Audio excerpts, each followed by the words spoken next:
तब herb of eternal life के लिए जूहियन और ताइजुन बिडिंग करना स्टार्ट कर देते हैं। मुझे पता था कि ताइजुन को भी ये एहसास हो गया है कि ये क्या चीज है। एंशिएंट दालिया में एक लेजेंडरी एम्परर भी अपनी इटर्नल लाइफ के लिए इस हर्ब ऑफ इटर्नल लाइफ को ढूंढ रहा था और मेरे पास्ट लाइफ में आने से पहले मेरी पूरी बॉडी रैलिक की वजह से खराब हो गई थी और अगर मुझे हर्ब ऑफ इटर्नल लाइफ ना मिली होती तो मैं पहले ही मारा जाता। और क्योंकि हर्ब ऑफ इटर्नल लाइफ ताइजुन के पास थी तो मुझे उस चीज को हासिल करने के लिए हर घटिया काम करना पड़ा। तो इसका मतलब ताइजुन ने यहाँ पर इस हर्ब को हासिल किया था, जिस वजह से अगर इसके पास फिर से ये हर्ब आ जाएगा तो मेरे साथ वैसा ही होगा जैसा पहले हुआ था, जिस वजह से मुझे इसे हासिल करना ही पड़ेगा। तब होस्ट भी इस बिडिंग से खुश होता है और सबको बताता है कि उस हर्ब से बोचुजुत्सु परफॉर्म करने का स्टेमिना बढ़ जाता है, जिसे सुनकर जूहियन हैरान हो जाता है और उन लोगों को बेवकूफ कहने लगता है। तब ये सुनकर बाकी लोग भी बिडिंग करना स्टार्ट कर देते हैं, जिस वजह से उसकी बिडिंग 10 मिलियन तक पहुंच जाती है। तब जूहियन भी बिडिंग करना स्टार्ट कर देता है और हम देखते हैं वो बिडिंग बढ़ते बढ़ते $50 मिलियन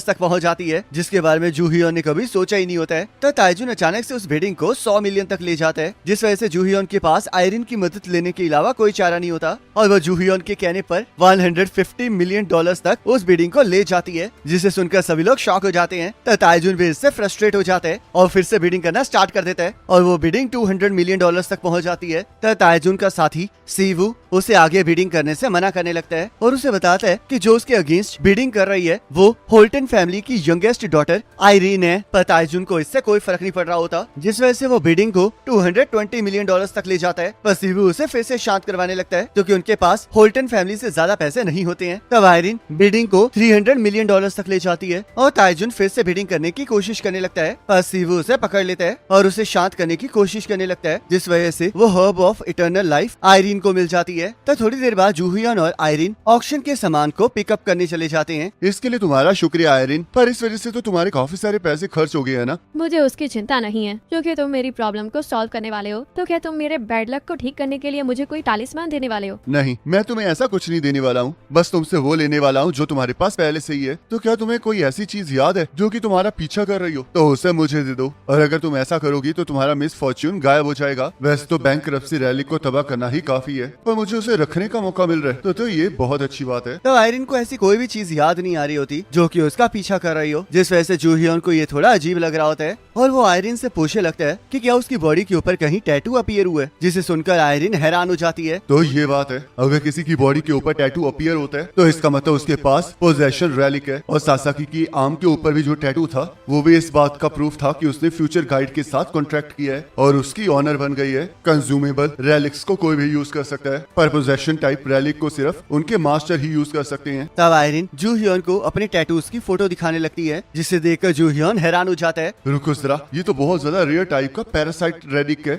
जो कि अपनी होस्ट की बॉडी के अंदर रहता है और तुम इसकी पावर को आसानी से छीन भी नहीं सकते हो। तब जूहियन आयरीन को बताता है कि इस प्रॉब्लम को सॉल्व करने में थोड़ा टाइम लगेगा, जिससे कि आयरीन थोड़ी उदास हो जाती है। पर तभी जूहियन उसे अपना नंबर देता है और उसे यकीन दिलाता है कि वो कहीं और नहीं जाएगा, जिसे सुनकर आयरीन खुश हो जाती है और जूहियन भी सोचने लगता है कि अगर वो आयरीन से उसके रैलिक को नहीं छीन सकता है तो वो उसे अपने करीब रखेगा। तब ऑक्शन वाले जूहियन के खरीदे हुए सामान को वहाँ पर ले आते हैं और उससे सारी पेमेंट करने के लिए कहते हैं, जिस वजह से जूहियन अपने साथियों को फोन करने लगता है, पर कोई भी उसका फोन नहीं उठा रहा होता और यहाँ हम देखते हैं जी अपने साथियों के साथ भाग गया होता है और थोड़ी दूर जाकर उन्हें लगता है कि अब जूहियन उनका पीछा नहीं कर सकता है, जिस वजह से वो आराम करने लगते हैं और इस बात से बहुत ज्यादा खुश होते हैं कि वो लोग अमीर बन गए हैं। पर तभी सिल्वर एक्स आकर जे के पास वाली दीवार पे आ लगती है, जिससे कि वो तीनों डर जाते हैं। मानना पड़ेगा कि मेरे इतने ज्यादा डराने के बावजूद भी तुम लोग मेरे पैसों को लेकर भाग गए। जूहियन, आखिरकार तुमने हमें कैसे ढूंढा? इन्हें ढूंढना तो बहुत ज्यादा आसान था क्योंकि सिल्वर एक्स डायरेक्ट इनके पास मुझे ले आई है। जूहियन, जैसा तुम सोच रहे हो वैसा कुछ भी नहीं है। अपनी बकवास बंद करो और अपनी सजा के लिए तैयार हो जाओ।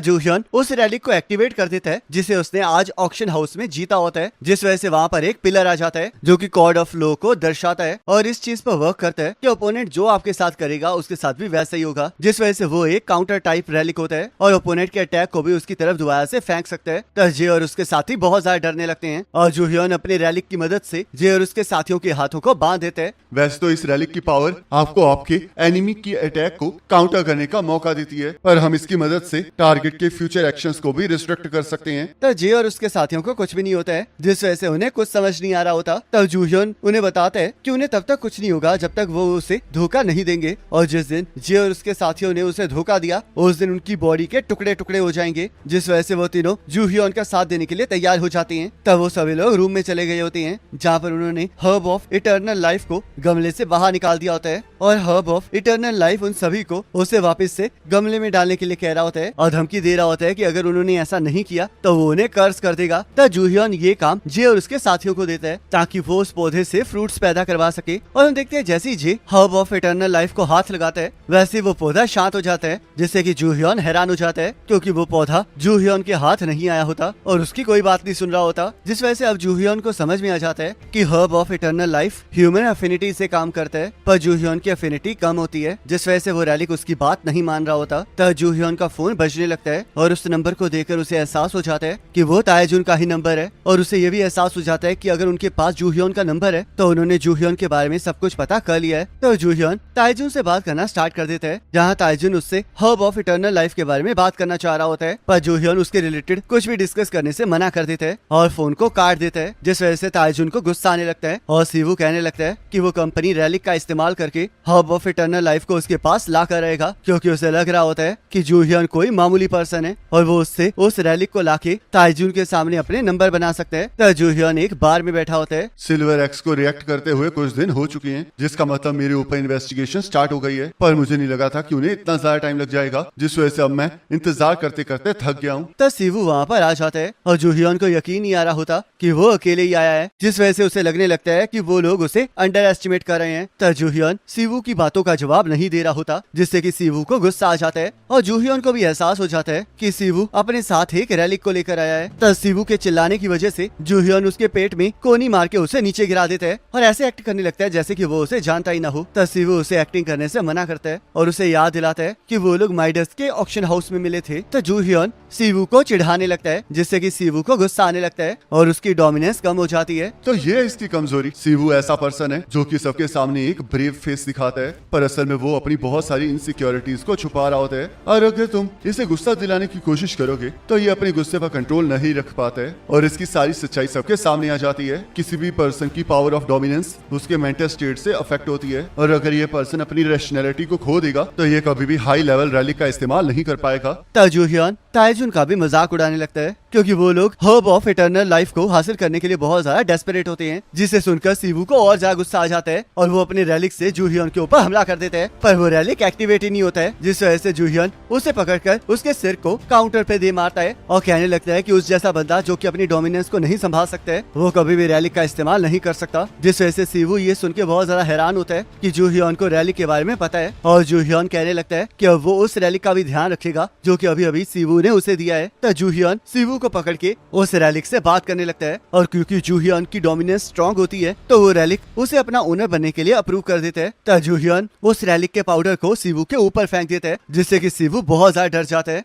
ये वुडो प्रीस्ट ज़ॉम्बी पाउडर है, जो कि एक ए रैंक पोजेशन रैलिक है। वुडो को लगता था कि जो लोग पाप करते हैं उन्हें ज़ॉम्बी बना के पनिश करना चाहिए, तो इसलिए अगर तुम इस पाउडर को टच कर लेते हो या फिर इनहेल कर लेते हो तो तुम टेम्परेली अपने होशो आवाज को खो के ज़ॉम्बी में कन्वर्ट हो जाते हो। और अब जब सीवू अपने ही रैलिक के हाथों ज़ॉम्बी बन गया है तो कुछ टाइम के लिए ताएजुन मुझे नहीं ढूंढेगा। तब थोड़ी देर बाद ताएजुन देखता है कि सीवू को जेल में बंद कर दिया गया है, क्योंकि वो सड़क पर ज़ॉम्बी बन के घूम रहा था, जिस वजह से ताएजुन उसे छोड़ के उस रैली को वापस लाने के लिए कहता है जो कि उन्होंने सीवू को दिया था। पर तब ताएजुन के साथी उसे बताते हैं कि उन्हें सीवू के पास से कोई रैलिक नहीं मिला है, जिस वजह से ताएजुन को एहसास हो जाता है कि इसके पीछे जूहियोन का ही हाथ है। तो इसलिए वो अपनी अटर्नी को वहाँ पर बुलाने लगता है, क्योंकि अब उसकी स्ट्रेटेजी को चेंज करने का टाइम आ चुका होता है। तो यहाँ जूहियोन और उसके साथी लास वेगस से वापस आ जाते हैं और जूहियोन अपने सारे साथियों को उस सारे सामान को संभाल के रखने के लिए कहता है, क्योंकि वो उनके बहुत काम आने वाला होता है। आखिरकार मैंने इतने सारे रैलिक्स को हासिल कर लिया है और अब मेरे पास Egyptian funeral knife, the gold and silver axe, the रोप,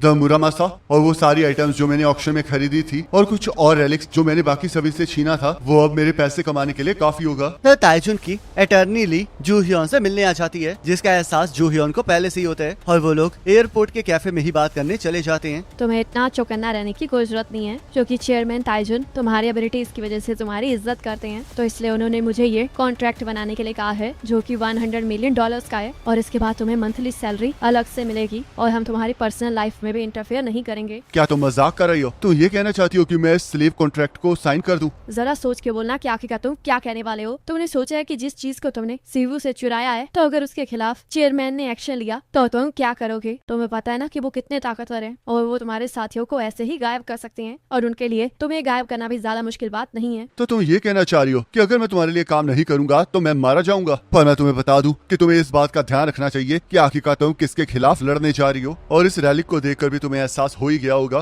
कि यहाँ से गायब तुम होने वाली हो। क्या तुम मजाक कर रहे हो? तुम इस ज़ॉम्बी पाउडर को क्राउडेड एरिया में यूज नहीं करोगे? सच में तुम्हें ऐसा लगता है? तब जूहियन उस रैली के ढक्कन को खोल देता है, जिस वजह से ली पीछे की तरफ चली जाती है और अपने रैलिक की मदद से जूहियन के ऊपर हमला कर देती है। पर तभी जूहियन अपने कोड रैलिक को एक्टिवेट कर देता है, जिस वजह से ली का हमला उसके ऊपर ही दोबारा से जा लगता है और सभी लोगों को लग रहा होता है कि वहाँ पर कोई परफॉर्मेंस चल रही है। तब जूहियन उसके ऊपर ज़ॉम्बी पाउडर को फेंक देते हैं, जिस वजह से एयरपोर्ट की सिक्योरिटी वहाँ पर इकट्ठी होने लगती है, क्योंकि अब ली ज़ॉम्बी बन के लोगों के ऊपर अटैक कर रही होती है। तब ताइजुन भी वहाँ पर होता है और ये सब कुछ देख के बहुत ज्यादा फ्रस्ट्रेट हो गया होता है। और यहाँ दूसरी तरफ जूहियन को ली के पास से एक कंज्यूमेबल रैलिक मिल गया होता है, जो कि रैंक बी का रेयर टाइप का रैलिक होता है, और जूहियन उसे 50 बार और यूज कर सकता है। तब जूहियन को फिर से क्रो की आवाज सुनाई देने लगती है और वो क्रो से कहने लगती है कि उस जगह पर खतरा है। तब जे को समझ नहीं आ रहा होता कि आखिरकार जूहियन ऊपर की तरफ क्या देख रहा है, जिस वजह से जूहियन को एहसास हो जाता है कि उसके अलावा कोई भी क्रो की आवाज नहीं सुन सकता है। और तब क्रो जूहियन से कहने लगती है कि उसे जल्द से जल्द उसके पास आ जाना चाहिए, पर जूहियन इससे मना कर देता है, क्योंकि उसे बिल्कुल पसंद नहीं आ रहा होता कि कोई रैलिक उसे ऑर्डर दे रहा है, और उसकी हरकतों को देखकर जे को कुछ समझ नहीं आ रहा होता। तब क्रो जूहियन को बताने लगती है कि वो बाद में पछताने वाला है, जिस बात पर जूहियन को कुछ समझ नहीं आता है। और तब ताइजुन खुद जूहियन से मिलने वहाँ पर आ जाता है, जिसे देखकर जूहियन हैरान हो जाता है। तब जे जैसे ही ताइजुन से बात करने लगता है, वैसे ही ताइजुन अपनी पावर से उसे चुप रहने के लिए कहता है, जिससे कि जे और उसके साथियों को जोर का झटका लगता है और ताइजुन इससे खुश होने लगता है। और इसी के साथ ये एपिसोड खत्म हो जाता है। अब नेक्स्ट एपिसोड का लिंक आपकी स्क्रीन पर आ रहा होगा, उस पर क्लिक करके अगले एपिसोड को देख सकते हो।